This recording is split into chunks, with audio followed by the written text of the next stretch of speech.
চার বন্ধু রাস্তা দিয়ে হেঁটে যাচ্ছে। এখন চার বন্ধু, একজন হচ্ছেন মুসলমান, একজন বৈষ্ণব, একজন ব্যবসাদার, একজন কোমর। এই ধরুন আমার এই দলের মধ্যেই আছে। হ্যাঁ, এখন চার বন্ধু যাচ্ছে, গাছের পাখি তার মতো সে ডাকছে, পাখি তার ভাষায় ডেকে যাচ্ছে, আর চার বন্ধু গাছতলা দিয়ে যাচ্ছে আর এক একজনের এক এক মন্তব্য প্রকাশ করছে। এখন যে ব্যবসাদার সে বলছে, আয় ভাই, গাছের পাখি কি বলছে জানিস? তখন সবাই জিজ্ঞাসা করছে কি বলছে? তখন সেই ভক্ত বৈষ্ণব বলছে, ওই যে গাছের পাখি, আমার যেন মনে হয় সে বলছে হরে কৃষ্ণ রাধা, হরে কৃষ্ণ রাধা। এবার যিনি ব্যবসাদার সে বলছে, আরে না না, ও গাছের পাখি বলছে পেঁয়াজ রসুন আদা। এবার যিনি কিনা মুসলমান তিনি বলছেন, আরে না না। কি হলো? কোনো কথাই বলেন, ও বলছে আল্লাহ রসুল খোদা। আবার যিনি বাবা কুমোর, মাটির জিনিস তৈরি করে, সে বলছে, আরে না না, ও কথা বলছে না, আমি বলছি শোন। ও কি বলছে জানিস? হাড়ি কলসি নাদা। তা যার যেমন ভাব তার তো তেমনই লাভ। হ্যাঁ, বাঁশি বাজে একই সুরে, যার যেমন কান সে তেমন শোনে। যে বাঁশির ধ্বনি শ্রবণ করে বৃন্দাবনের আলাভোলা গোয়ালিনী ঘর ছেড়ে, সংসার ছেড়ে, ইহজগতের পতি ছেড়ে পরপতির কাছে, পরম পতির কাছে চলে যায়, সেই গোবিন্দ আমার বাঁশি বাজালেন। কুলনাশা বাঁশি মান কুল শীল জাত কিছুই রাখে না, এমন সর্বনাশা বাঁশি। যেই না বাঁশি বাজলো, রাধারানী রন্ধনশালায় বসে সখীদের কাছে দুঃখ প্রকাশ করছে। তা রাধারানী সখীদের মধ্যে বসে, বাদিনীর ঘরে বসে দুঃখ করছে। এখানে একটা কথা আমাদের জানতে হবে মা, যে ঘরে বসে রাধারানী কৃষ্ণ কথা বলতে পারে না, শাশুড়ি ননদিনীর ভয়। এখন বিষয় হচ্ছে, সত্যি কি জটিলা কুটিলা গোবিন্দকে ভালোবাসেন না? এটা কি সত্য মেনে নেওয়া যায়? আহা, বলে না গো না, জটিলা কুটিলা গোবিন্দকে বেশি ভালোবাসে। ভালোই যদি বাসবে তাহলে রাধারানীকে এমন করে ঘরে কেন বেঁধে রাখত? কেন যমুনায় পাঠাতো না? কারণ আছে, একটু মন দিতে হবে। জটিলা কুটিলা জানে লক্ষ্মী প্রতিমার মতো পুত্রবধূ পেয়েছি আমরা। যদি রাধারানীকে আমরা যমুনায় পাঠিয়ে দিই, ওই যমুনায় গিয়ে যখনই গোবিন্দকে স্মরণ করবে, গোবিন্দ ছুটে আসবে রাধার কাছে। আর যেই রাধার কাছে ছুটে আসবে, ওই যমুনার ধারে রাধা গোবিন্দের মিলন হবে। হরিবোল হরিবোল। তাই তাদের মনের বাসনা যে রাধারানীকে যদি যমুনায় না পাঠায়, তাহলে রাধা গোবিন্দের যুগল মিলনটা যমুনার ঘাটে না হয়ে আমার কুঠিরে হবে না। তাই কত সুন্দর ইচ্ছা দেখুন, কত সুন্দর স্বপ্ন দেখুন। ইচ্ছাটা সঠিক হতে হবে, বাসনাটা সঠিক হতে হবে। আমাদের সকলেরই বাসনা আছে, কি আছে না? কি বাসনা আমাদের? আমরা কি চাই ভগবানের কাছে? ধনং দেহি, পুত্রং দেহি, যশং দেহি, বিদ্যাং দেহি। জগতে যা কিছু আছে শুধু দেহি দেহি দেহি, দিয়ে যাও, শুধু দিয়ে যাও। ভগবানের কাছে শুধু চাইতে জানি, সুখে থাকবো, ভালো থাকবো, কষ্ট পেতে চাই না। হরিবোল। আমরা কেউ কষ্ট পেতে চাই না, সবাই সুখ পেতে চাই। হ্যাঁ, কিন্তু জেনে রাখবেন মা, সব কিছু না থাকলে সেটা জীবন নয়। আমাদের এই জীবনটা একটা সেবার থালার মতো। সেবা করার যে থালা, একটা থালার মধ্যে কি কি থাকে? হরে কৃষ্ণ, রুটি থাকে, অন্ন থাকে, ডাল থাকে, সবজি থাকে, ভাজা থাকে, তাই না? পরমান্ন থাকে, আবার চাটনি থাকে, রসা থাকে, থাকে তো সব সাজানো থাকে। এখন মনে করুন এত কিছু আছে থালার মধ্যে বাবা, কিন্তু তার মধ্যে আপনার চাটনিটা খুব পছন্দ, তাহলে থালা ভর্তি যদি চাটনি দেওয়া হয় ভালো লাগবে? নেতাহাই গৌর হরিবোল হরিবোল। তাহলে যেটা আপনার পছন্দ সেটা বেশি দিলে ভালো লাগবে না, তাহলে সব কিছু থাকতে হবে তবেই সেটা ভালো লাগবে। নেতাই গৌর হরিবোল। অর্থাৎ ভোগের থালা, সেবার থালা যেটা, তার মধ্যে সব কিছু থাকে, অর্থাৎ আমাদের জীবনটা ওই সেবার থালার মতো। মনে করুন আপনার কোনো কষ্ট নেই, আপনার কোনো দুঃখ নেই, আপনি মহা সুখে সুখী, কিন্তু জেনে রাখবেন যদি কারোর জীবনে সুখ থাকে সে সর্বসুখে সুখী, তার টাকা পয়সার অভাব নেই, থাকা খাওয়ার সমস্যা নেই, সব দিক থেকে তার সুখ, দেখবেন যেটা আছে মানুষ তার উল্টোটা চায়, মানে যেটা নেই সেই দিকে তার আকর্ষণ থাকে। অর্থাৎ আপনার সুখ থাকলে আপনি তাতে সন্তুষ্ট হবেন না, তার বিপরীত যেটা আছে সেটার দিকে আপনার মন টানবে। হরি বল হরি বল। তাই সব কিছুর মধ্যেই সুখ, একটা জিনিস নিয়ে কেউ সুখী হতে পারে না। আজ আমার রাধারানীর কথা একবার ভাবুন, তিনি বাদিনীর ঘরে থেকে বসে বসে কেঁদেছেন। কারণ কি? তিনি বুঝিয়ে গেছেন জগৎজীবকে যে বাদিনীর ঘরে থেকে লাঞ্ছনা গঞ্জনা সহ্য করে তার মধ্যে দিয়ে কি করে গোবিন্দ ভজন করতে হয় একবার আমাকে দেখো। হরি বল হরি। জটিলা কুটিলা জানে ভগবান সব সইতে পারেন, পারেন না তিনি দুটো জিনিস। এক, কারোর ভিতরে যদি অহংকার থাকে সেটা যেমন তিনি সইতে পারেন না, আর যদি কারোর চোখে দুফোঁটা জল তিনি দেখেন তিনি আর সইতে পারেন না। ভক্তের চোখের জল যে তিনি একটু সইতে পারেন না। কেউ যদি দুফোঁটা বাড়ি ভরিষণ করে, সারা জীবনে একবার কৃষ্ণ নামে যত পাপ হরে জীবের সাধ্য নেই, জীব তত পাপ করে।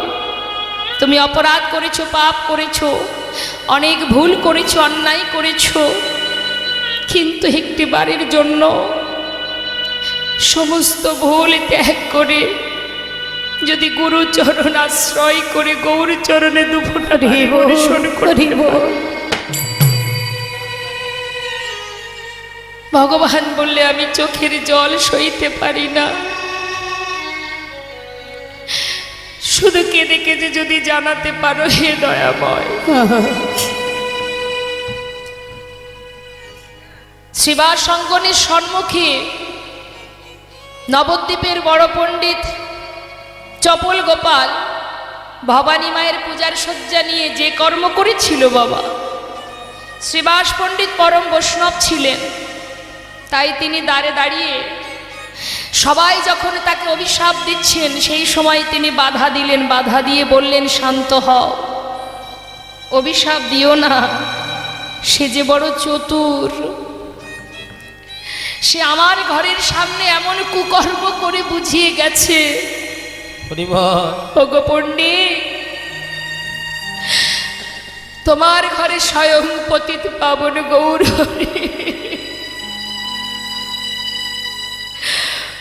একবার তুমি তাকে বলো আমার মতো পাষণ্ড পতিত জীব এখনো নবদ্বীপে পড়ে আছে,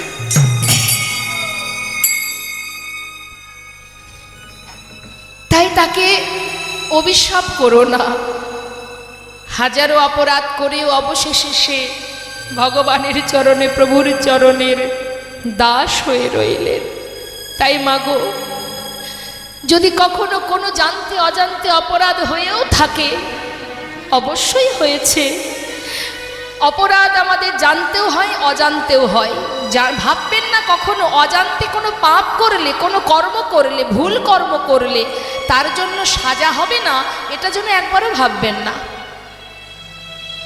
না জেনে বৃন্দাবনের সখাগণ কালীদহের বিষ জল পান করেছিলেন, তারা তো জেনে বুঝে করেনি, তাহলে বিষের যে ক্রিয়া সে কেন দেখা দিল সে তো ছেড়ে দিতে পারতো, যাক দেখতে পাইনি, বুঝতে পারিনি, ক্ষমা করে দাও।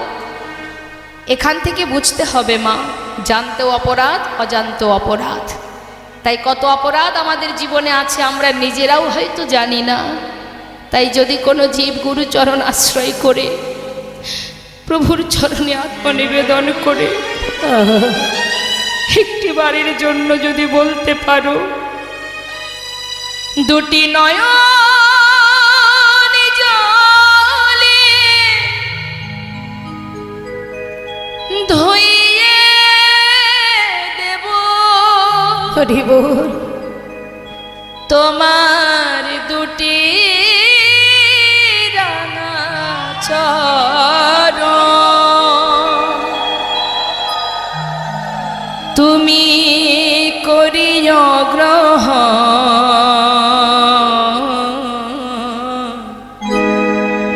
শ্রী সচিনন্দন দুটি নয়ন জলে ধুইয়ে দেব তোমার দুটি রাঙা চরণ, করিও গ্রহণ। হরি বল। শ্রী সচিনন্দন না জানে ভজন,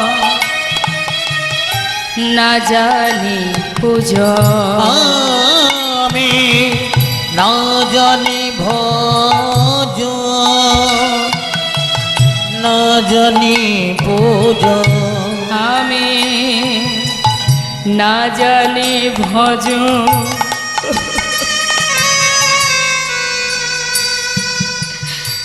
না জানি পূজন। আমি না জানি ভজ, না জানি পূজ, কোন গুণে ভাবো রাঙা চোর, আমি না জানি ভজ, না জানি পূজ, কোন গুণে পাব ও দুটি চর, দুটি নয়নের জল বহে অবিরল। দুটি নয়নের জল বহে অবিরাম, না না মানে না বারো, শ্রী সচিনন্দন দুটি নয়ন জলে ধুইয়ে দেব তোমার দুটি রাঙা চরণ, করিও গ্রহণ। শ্রী সচিনন্দন, শ্রী সচিনন্দন শ্রী সচিনন্দন।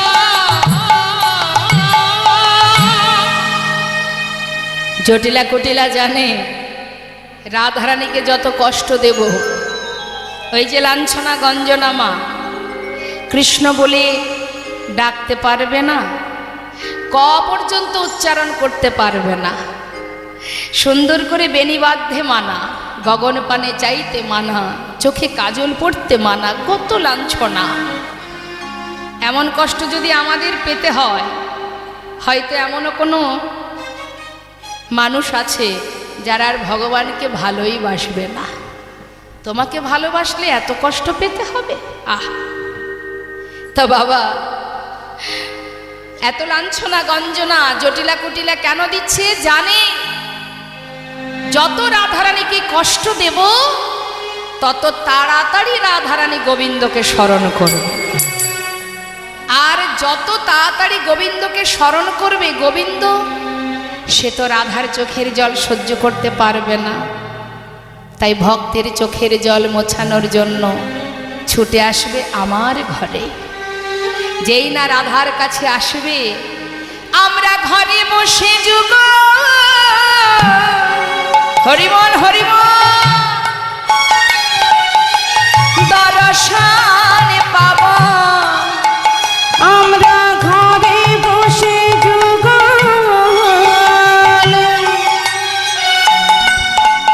দর্শন পাব আমাদের নয়নে যুগল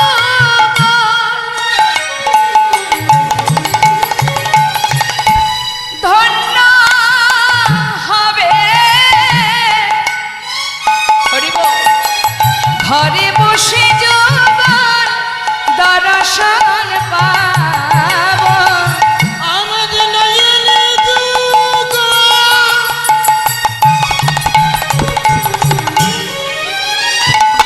ওগো ধন্য হবে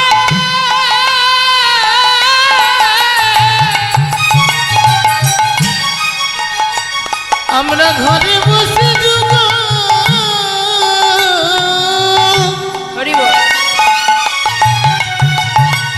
আমরা তোরে শুনি পাবো আমাদের মানব জনম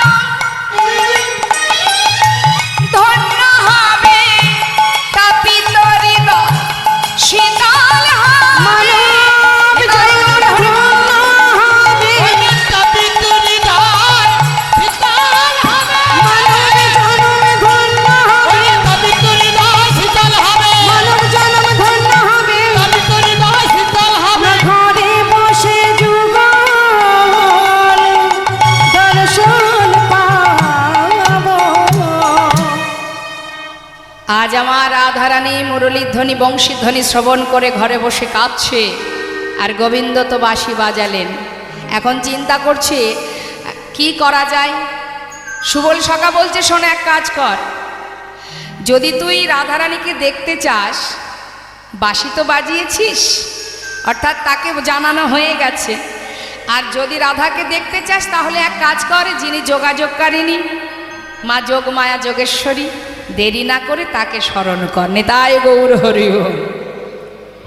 মা যোগমায়াকে স্মরণ কর মাই হয়তো পারবে তোর বাঞ্ছা পূর্ণ করতে যোগমায়া যোগেশ্বরী লীলার সহায়কারিণী মা পূর্ণমাসী যোগমায়া মা যোগমায়া বিলম্ব না করে তিনি সদা সর্বদাই তো গোবিন্দের লীলার যোগাযোগ ঘটান মা হ্যাঁ তা গোবিন্দর লীলাকে পরিপূর্ণ করার জন্য আজ তিনি বিলম্ব না করে গোবিন্দের নিকটে এসে উপস্থিত হলেন বলো প্রভু আজ আবার তোমার মনের কি বাঞ্ছা মা তুমি আমার রাধারানীকে এনে দেখাও বলছি সর্বনাশ থাকি আনাকে যেমন তেমন ব্যাপার এই অসময়ে তাও হ্যাঁ কী করে আনবো তাকে তাহলে এক কাজ করো তাহলে একটা না একটা তো ছলনার আশ্রয় নিতেই হবে কি করা যায় তুমি এক কাজ করো পথের ধারে তুমি দানি সেজে দাঁড়াও আর আমি দেখি ছলে বলে রাধারানীকে ঘর থেকে আনা যায় কেনা নেতায় গৌর হরি বল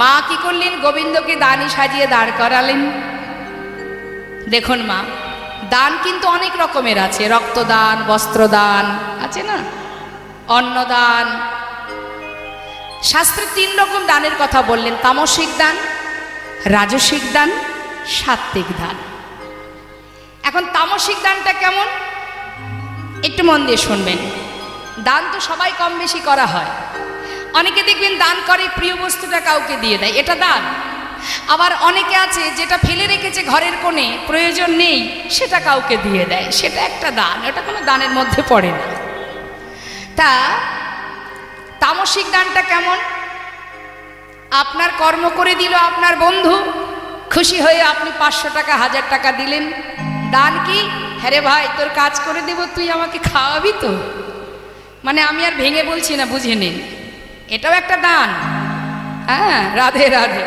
এটাও দান দেওয়া মানেই দান দান করছে কিন্তু দান করছে অসৎ কাজে হ্যাঁ তা যিনি দিচ্ছেন এবং যিনি নিচ্ছেন উভয়ের সমান অপরাধ রাজসিক দানটা কেমন মনে করুন হরিবাসরে কিছু টাকা ডোনেশন করলো যার আছে দান করে তার ভিতরে একটা অহংকার কাজ করে নিতাই গৌর হরি আমি এত দিয়েছি 50 লাখ টাকা দিয়েছি 50,000 টাকা দিয়েছি আমি যখন যাব বড় চেয়ারটা আমাকে দেবে এই যে যশ খ্যাতি পাওয়ার আশা, এটাকে বলা হয় রাজসিক দান।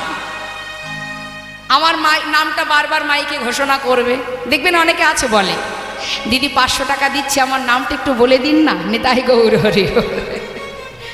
তার মানে কি, দিচ্ছি কার জন্য? ভগবানের জন্য। ভগবানকে দিচ্ছি, ভগবান জানতে পারছে, তাতে আমার প্রয়োজন নেই, মানুষ যেন জানতে পারে আমি দিয়েছি। তার মানে জগৎ জীবকে দেখানোর জন্য দান, এ দান কিন্তু বৃথা। আবার অনেকে লাখ লাখ টাকা দান করছে কিন্তু নিজেকে লুকিয়ে রেখেছে। কেন? তুমি আমায় দিয়েছো প্রভু, আমি তোমায় দিলাম, শুধু তোমার কাছে একটা নিবেদন, যেন তোমার সেবায় লাগে। হরি বল, হরি বল। তোমার দান ভগবান গ্রহণ করতেও পারে, নাও পারে, দিতে জানতে হবে, তবে তো গ্রহণ করবে। আমরা দিতেই জানি না। হরি বল। তা এটাকে বলা হয় রাজসিক দান। বাড়িতে যদি দেখা গেল 200-500 বৈষ্ণব সেবা হলো, তার পিছনে উদ্দেশ্য থাকবে। উদ্দেশ্য যদি সফল না হয়, পরে গিয়ে আফসোস করে, কি করে ফেললাম, এতগুলো টাকা নষ্ট হয়ে গেল, কাজের কাজ কিছু হলো না। নিতাই গৌর হরি বল। এটাকে বলা হয় রাজসিক দান। সাত্বিক দান, আপনার 10 টাকা আছে, 100 টাকা আছে, সেটাই দান করুন। ভগবান আপনাকে বলেনি আমাকে অমৃত খাওয়াতে হবে, আমাকে রাজভোগ দিতে হবে। তোমার যেমন আছে তুমি তেমনটাই দাও না, ভগবান তাতেই খুশি।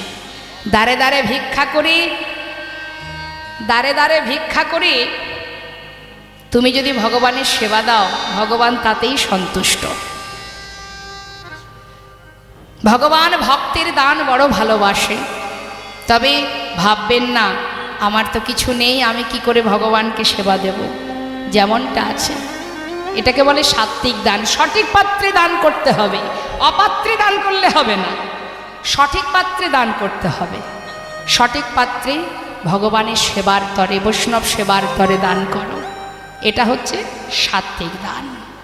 এবং দানের সাথে তোমাকে প্রভুর চরণে নতমস্তকে জানাতে হবে। রাধারানী যেমন সর্বদাই বলতেন, হে প্রভু, হে আহা বধূ, আমি আলাভোলা গোয়ালিনী পশরা, আমি জানি না কেমন করে কৃষ্ণ সেবা দিতে হয়, তোমার কাছে আমার নিবেদন, তুমি নিজ গুণে কৃষ্ণ সেবায় লেগো। নিতাই গৌর হরি বল, হরি বল। দানের সাথে সাথে প্রভুর চরণে নিজের আত্মনিবেদন করো, জানাও, হে প্রভু, তুমি আমাকে যা দিয়েছো আমি তাই দিয়েছি, যেন আমার এই দান তোমার সেবায় লাগে। রাধেশ্যাম, রাধেশ্যাম। মধুময় সুধা বৃন্দাবন ভগবান কৃষ্ণ আমার প্রতিদিনের ন্যায় সখাগণকে সাথে করে নিয়ে বনমাঝে খেলা করছেন। তিনি যে খেলা করছেন সেটা বৃন্দাবনে কৃষ্ণরূপ, কৃষ্ণ অবতারে দ্বাপর যুগে।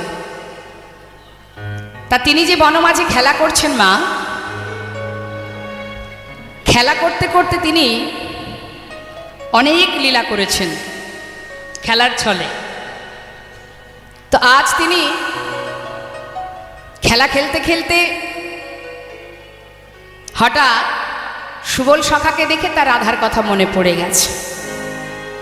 সুবল সখা দেখতে অনেকটা রাধার মতো, জেঠতুতো খুড়তুতো ভাই বোন, মুখের একটু মিল আছে। হরে কৃষ্ণ, এদিকে। তা বাবা, এখন সুবলকে দেখে যে রাধার কথা মনে পড়ে যায়, হঠাৎ গোবিন্দের আর কিন্তু খেলাই করতে মন বসে না রাধার কথা মনে পড়ে গেলে। তা আজ তিনি সুবল সখাকে কাছে পেয়ে বলছে, ভাই আর যে খেলা ভালো লাগছে না। কেন না? প্রেমময়ী রাধার কথা তার মনে পড়েছে, একবার এনে দেখা। সুবল বলছে, যখন তখন তুই রাধার কথা বলবি, আর তাকে তাকে আনা কি সহজ ব্যাপার? সে কোথায় থাকে তুই জানিস না? হ্যাঁ, বাদিনীর ঘরে তার বাস, মন চাইলে তোমার যখনই মন চাইবে তখনই তাকে আনতে হবে, এ বড় কঠিন কাজ, সব সময় সম্ভব নয়। জানি না ভাই, একবার এনে দেখা। তিনি কি করলেন? বিলম্ব না করে নিজের ধেনুবৎসগুলো সখাদের কাছে দিলেন। এদিকে সাথে কে আছে বলাই দাদা?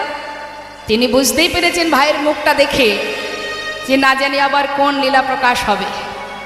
তাই তিনি ছলনা করে বলছে, কানাই আমার কিন্তু ভাই প্রচণ্ড ঘুম পাচ্ছে, তা আমি একটু ঘুমাই। ঠিক আছে, তুই ঠিকঠাক ধেনুগুলো লক্ষ্য রাখিস, কেমন? হ্যাঁ হ্যাঁ দাদা, চিন্তা করো না। বলরাম পঞ্চভাবে ভাইকে সেবা দেয় তো, ভাইকে ছাড়া এক মুহূর্ত থাকতে পারেন না। তাই বলরাম কি করেছেন, তিনি ছলনা করে ভাইকে পাঠিয়ে দেওয়ার জন্য তিনি ঘুমিয়ে পড়েছে, মানে শুয়ে আছে, কপট নিদ্রায় নিদ্রিত। এদিকে গোবিন্দ গিয়ে ডাকছে, দাদা, হো দাদা, ঘুমালে নাকি? দাদা চিন্তা করছে সারা দিলে ভাই যেতে পারবে না, লীলা করতে পারবে না। দাদা তুমি ঘুমিয়েছো? সঙ্গে যারা বন্ধু সখা আছে বলছে, দেখ ভাই দাদা ঘুমিয়ে আছে। শোন, দাদা যখন উঠবে যদি জিজ্ঞাসা করে যে ভাই কোথায়, তাহলে দাদাকে সত্য কথা বলিস। কি বলবি? পিপাসার লাগিয়া গিয়াছে কানাই প্রেম সরোবরের কুলে। ওই না পিপাস লাগিয়া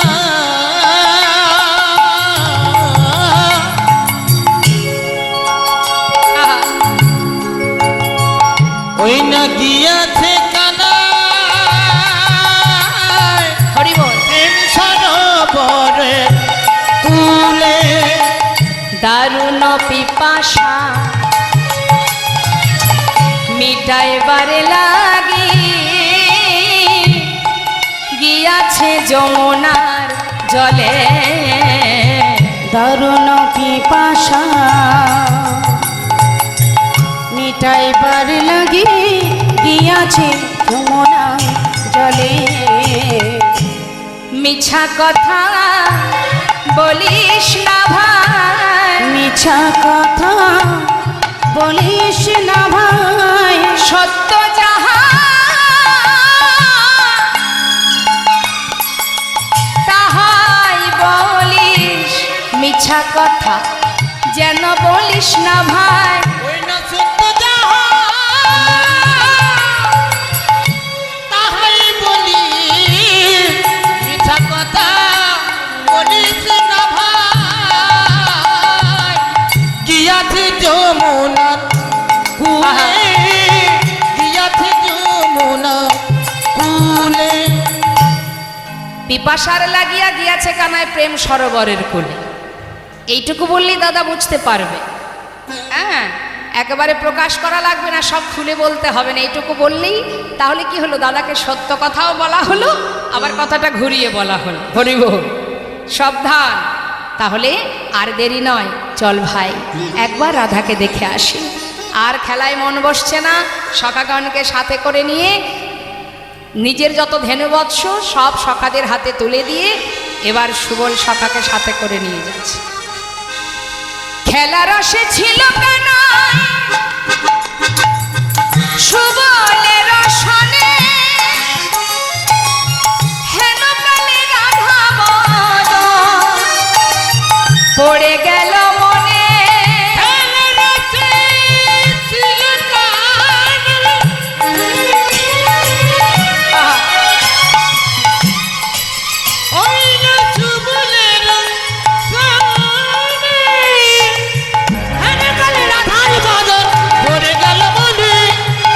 আপনার ধেনু বৎস সঙ্গী গণে দিয়া, আপনার ধেনু বৎস সঙ্গী গণে দিয়া, রাধা বলে বাজায় বাঁশি ত্রিভঙ্গ হইয়া। ওই না রাধা হরি বল, বলে হরি বল। বাজায় বাঁশি ত্রিভঙ্গ হইয়া। একবার দেখা দাও গো রাধে, একবার দেখা দাও গো রাধে, একবার দেখা দাও গো রাধে, একবার দেখা দাও গো রাধে, প্রাণ গোবিন্দ বাঁশিতে ডাকি একবার রাধা দাও গো। প্রাণ গোবিন্দের বাঁশিটি বাজে, একবার দেখা দাও গো রাধে, রাধা বলে বাজায় বাঁশি ত্রিভঙ্গ হইয়া। রাধা বলে বাজায় বাঁশি ত্রিভঙ্গ হইয়া। হরি বল, হরি বল। গোবিন্দ বিলম্ব না করে রাধাকে দর্শন পাওয়ার আশায় বাঁশি বাজালেন। বলুন তো মা, সর্বনাশা বাঁশি কুলনাশা বাঁশি, এ বাঁশি যদি বাজে তাহলে কি হবে? আর কি কুলে কুলবতী নারী থাকতে পারবে? তিনি তো বাজালেন, বাজিয়ে খালাস, কিন্তু যার উদ্দেশ্যে বাজালেন তার অবস্থা কি? রন্ধনশালায় বসে বংশীধ্বনি শুনছে, কিন্তু বাদিনীর ভয়ে তার তো যাওয়ার জো নেই। ঘরে বসে রাধারানী ওই বংশীধ্বনি শ্রবণ করছে, আর গোবিন্দ বিলম্ব না করে রাধে রাধে বলে বাজিয়েছে। বাঁশি তো বাজে তার মতো, বাঁশি বাজে একই সুরে, যার যেমন কান সে তেমন শোনে। তো বাঁশি বাজে কে কেমন ভাবে শোনে, ছোট করে একটু বলি। গোবিন্দ বাঁশি বাজাচ্ছে, মাতা যশোমতী শনে ননী দে মাননী, ননী দে মাননী, নন্দয়ুপানন্দ শনে এই তো বাধায়ানি, এই তো বাধায়ানি, সখাগণ শনে বাঁশি চলে গঠে যা, চলে গোটে যাক।